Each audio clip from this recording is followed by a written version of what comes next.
हमारे देश में सभी व्रत, त्योहार और पर्वों का अलग अलग महत्व है।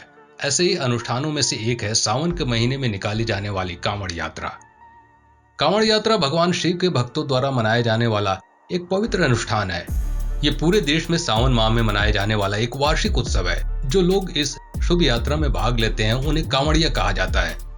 इस महीने में लोग भगवान शिव की पूजा करते हैं।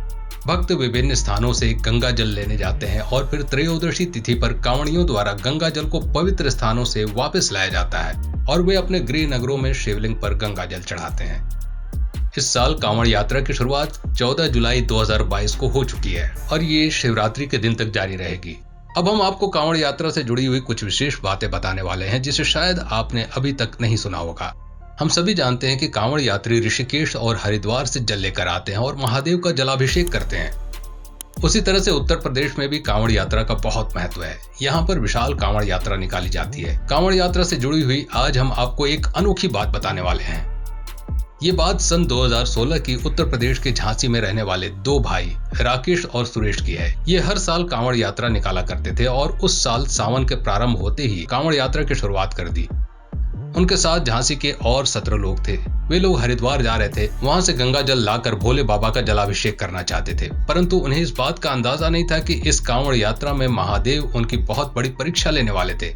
हरिद्वार की दूरी 622 किलोमीटर है। पैदल ही तय करना था। ये यात्रा करने में उन्हें तकरीबन 6 से 7 दिन लग गए।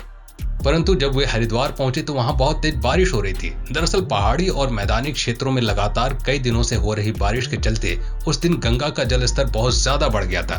परंतु राकेश और सुरेश के साथ अन्य कांवड़ यात्री हर हर महादेव का नारा लगाकर बरसात में ही निरंतर आगे बढ़ते जा रहे थे। लेकिन जब लोग हरिद्वार के भीमकोटा बैराज इलाके में पहुंचे तो वहां के पुल का जल स्तर अचानक से बहुत ही ज्यादा बढ़ गया। वहां पर बरसात इतनी तेज थी कि वहां मौजूद बांध कुछ ही देर में टूट गया और बाढ़ जैसे हालात बन गए। उस बाढ़ की चपेट में सुरेश और राकेश के साथ उनके सभी कांवड़ यात्री आ गए। राकेश और सुरेश ने बहुत बड़ी बहादुरी दिखाई। कांवड़ यात्रियों को अपनी जिम्मेदारी पर लेकर आए थे, इसलिए अपनी जान की परवाह किए बगैर उन्होंने सभी को एक एक करके सुरक्षित स्थानों पर पहुंचाया। उन्होंने सभी 17 कांवड़ यात्रियों को उचित स्थान पर पहुंचा दिया था, लेकिन वो दोनों भाई खुद को बाढ़ की चपेट से नहीं बचा पाए और देखते ही देखते दोनों भाई बाढ़ में बह गए। उन्हें अंदर ही अंदर ऐसा लग रहा था कि जिंदा नहीं बच पाएंगे, लेकिन मन में एक संतुष्टि थी कि उन्होंने अपने साथी कांवड़ यात्रियों को उचित स्थान पर पहुंचा दिया था। दोनों ही भाइयों ने एक दूसरे के हाथ पकड़ रखे थे और वे एक साथ बाढ़ के प्रवाह में बह रहे थे। लेकिन उसी समय वहां पर एक बहुत बड़ा चमत्कार हुआ। दोनों का हाथ एक मोटी सी रस्सी से जाकर फंस गया। धीरे धीरे आगे बढ़ने लगे। यही रस्सी उनकी एकमात्र जीने का सहारा थी और उसके बलबूते पर वो देखते ही देखते एक सुरक्षित स्थान पर पहुंच गए।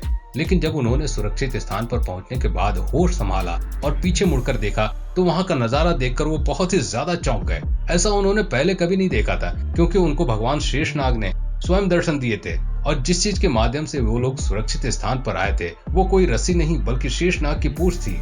उन्होंने उस स्थान पर उन्हें देखकर शेषनाग भगवान को साष्टांग दंडवत प्रणाम किया, जिसके बाद वो विलुप्त हो गए। उसके बाद राकेश और सुरेश अपने साथियों के साथ हरिद्वार गंगा नदी पहुंचे। वहां से अपने कांवड़ में जल भरा और पुनः झांसी आकर महादेव का सच्चे मन से जलाभिषेक किया और उनको नया जीवन दान देने के लिए भगवान को उन्होंने धन्यवाद भी दिया। इस घटना के बाद कई लोगों की आस्था भी इनसे जुड़ गई। आपको ये घटना कैसी लगी हमें कमेंट करके जरूर बताएं और हमारे चैनल को सब्सक्राइब करना ना भूलें।